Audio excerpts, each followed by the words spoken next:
Vocês mandam. O primeiro episódio do Notícias J teve mais likes do que dislikes. E por isso, hoje voltamos a fazer uma tour pelas novidades tecnológicas da semana.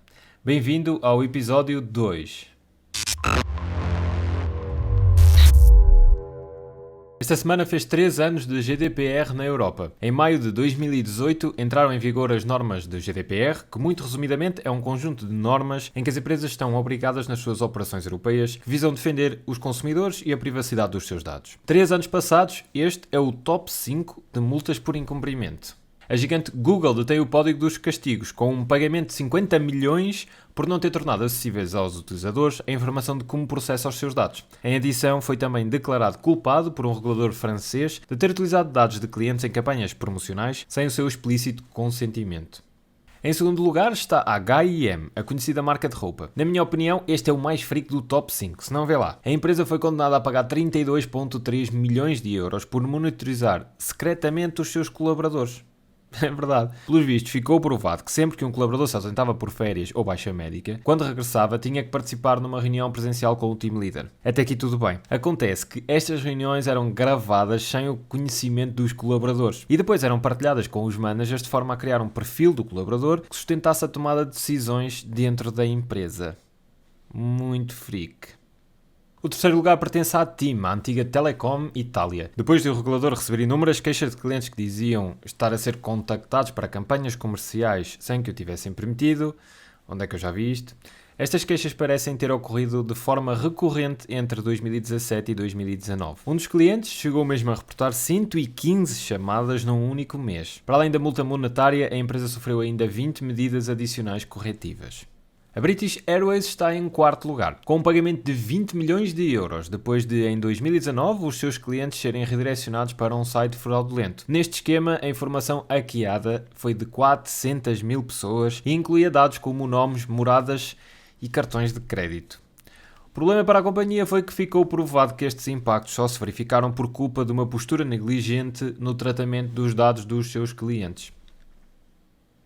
E a fechar o top 5 está a cadeia de hotéis Marriott International. Teve uma história muito semelhante à anterior. A cadeia de hotéis deixou escapar dados críticos como passaportes, cartões de crédito, mais de 300 milhões de clientes. Também acusada de não fazer o suficiente para proteger estes dados, a multa foi de 18,4 milhões. Por acaso te estás a perguntar para onde vão todos estes milhões, a teoria diz que o dinheiro coletado é usado para financiar serviços públicos, o que dá um jeitaço ter um statement assim tão abrangente. Eu fiz alguma pesquisa para tentar perceber se havia forma de acompanhar a aplicabilidade destes fundos, mas não encontrei nada.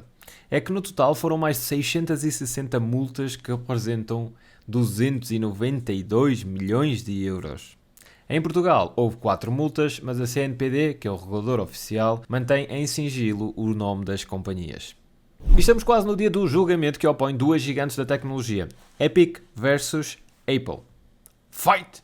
Para quem não conhece a história, aqui vai um brevíssimo resumo. A Epic é uma das maiores empresas de gaming, sendo um dos seus jogos principais o Fortnite. Conheces de certeza ou já ouviste falar. Grande parte destes jogos tem um modelo de negócios que passa por pagamentos que os jogadores fazem para comprar items ou acelerar a sua evolução no jogo. E estes pagamentos, quando são feitos nas plataformas da Apple e da Google, através das suas stores, sofrem um corte de 30%, que fica para as duas gigantes. Naturalmente, as empresas que fazem estes produtos, não só jogos, mas todas as aplicações que promovem qualquer tipo de pagamento nestas plataformas, reclamam que 30% é uma fatia muito grande e que promove um monopólio muito pouco saudável. Depois de anos a reclamar, a Epic decidiu avançar com uma medida que sabia estar a violar as regras das duas stores. Permitiu aos jogadores comprarem a tal moeda do jogo através da Epic Store, descontando ao utilizador final os 30% que deixaria assim de pagar à Apple ou ao Google. E assim que os dois gigantes perceberam, emitiram um comunicado a informar que a Fortnite estava banida das suas stores. E é aqui que temos que fazer uma separação entre as duas plataformas. É que enquanto que do lado do Google o sistema Android permite instalar aplicações de fontes externas, isso não acontece do lado da Apple, onde os utilizadores ficaram completamente impedidos de fazer upgrades ou novas instalações. E naturalmente que este caso não tem só a ver com a Epic. Na realidade, a posição da empresa é partilhada por milhares de companhias que fazem desenvolvimentos de aplicações e jogos. E quando olhamos para a evolução do valor das vendas que a Apple registra na sua App Store, vemos um crescimento gigante ao longo dos anos. tendo em 2020 faturado 64 bilhões de dólares, mais 28% que no ano anterior. A pandemia também deve ter ajudado um bocadinho. Uma verdadeira galinha de ovos, que a Apple e a Google se arriscam agora a perder. Partilha nos comentários a tua opinião sobre esta notícia. Apple e Google devem poder definir a percentagem das taxas que cobram nas apps dos seus sistemas, uma vez que desbloqueiam o acesso a milhares de utilizadores, ou devem ser regulados para não monopolizarem o mercado e cortarem uma fatia importante a quem tem todo o trabalho de desenvolver novos softwares. E mais de 2 semanas depois, os ataques cibernéticos ao sistema de saúde irlandês continuam sem resolução à vista. A meio deste mês, um grupo de hackers com alegada sede em São Petersburgo, na Rússia, atacou vários sistemas do Serviço Nacional de Saúde da Irlanda, usando um ransomware batizado Conti, um programa malicioso que encripta os dados do sistema e só liberta depois de um pagamento. Os dados são nada mais, nada menos que o histórico clínico de milhões de irlandeses. Coisas que, para além de serem confidenciais, são críticas em qualquer sociedade. Naturalmente, os impactos desta paralisação estão a ser grandes e já levaram ao adiamento de várias consultas e tratamento, estando grande parte dos hospitais e clínicas a funcionar a papel e caneta.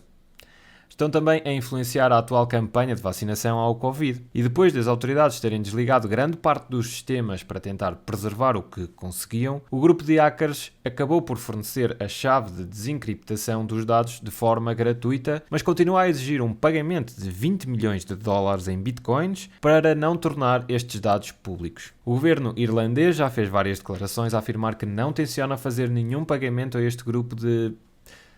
sei lá, como é que vamos apelidar esta gente? É melhor não apelidar. E abriu esta semana a primeira loja Continente sem caixas. Fica no Jardim do Arco do Cego em Lisboa e promete revolucionar a forma como fazemos compras. Como é que funciona? Quando chegas, lês um QR Code com o teu smartphone para que a loja saiba quem és e associe as compras que vais fazer à tua conta. Depois, não precisas mais do smartphone. Só tens que colocar os artigos que queres no carrinho ou escondê-los no bolso do casaco, é igual, e no fim sair sem caixas e por isso sem filas para pagamentos. A suportar tudo isto está uma tecnologia portuguesa que resulta de uma parceria entre o Continente e a startup Sensei. Forrou o teto da loja com mais de 230 câmaras.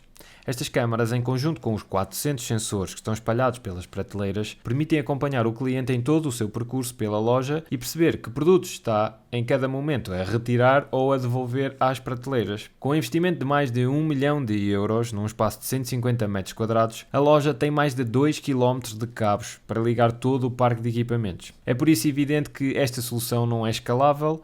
É uma loja protótipo que o Continente pretende usar para perceber qual o feedback dos clientes. Mas tudo começa com um pequeno passo, e neste caso, um primeiro passo pioneiro a nível europeu. Parabéns! E o upgrade da Apple deixa o Facebook chateado. Parece que o upgrade do iOS 14 está a dar que falar para os lados de Silicon Valley. Já levou o Facebook a montar uma autêntica campanha de combate, tudo por causa de uma featurezinha.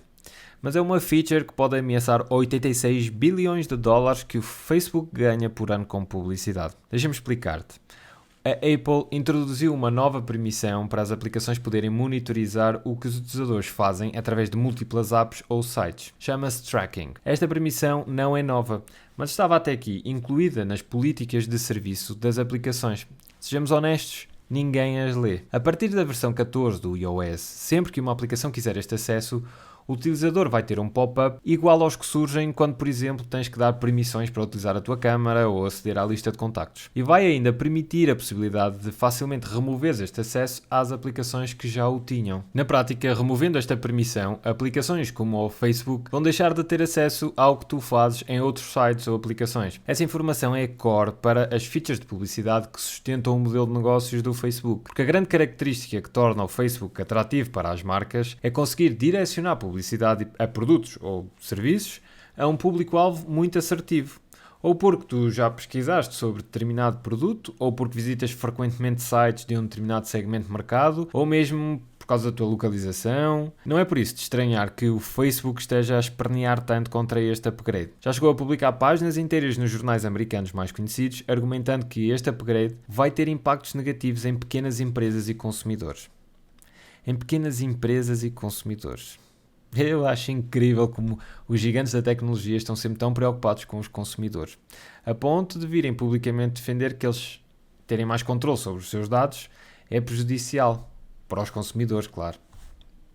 Bom, se quiseres, comenta. Está aqui a caixinha em baixo. E assim chegamos ao fim do segundo episódio do Notícias J. Mais uma vez, esmaga o like se gostaste deste conteúdo para haver um terceiro episódio. Se gostas de domótica e tecnologia, então subscreve o canal e ativa o sino, porque certamente nos próximos dias vão chegar novos conteúdos que eu sei que tu vais gostar. E deixa-me sugerir para o próximo conteúdo estes vídeos que estão aqui ao lado. Experimenta, vais gostar. É só clicar. Força. Clica.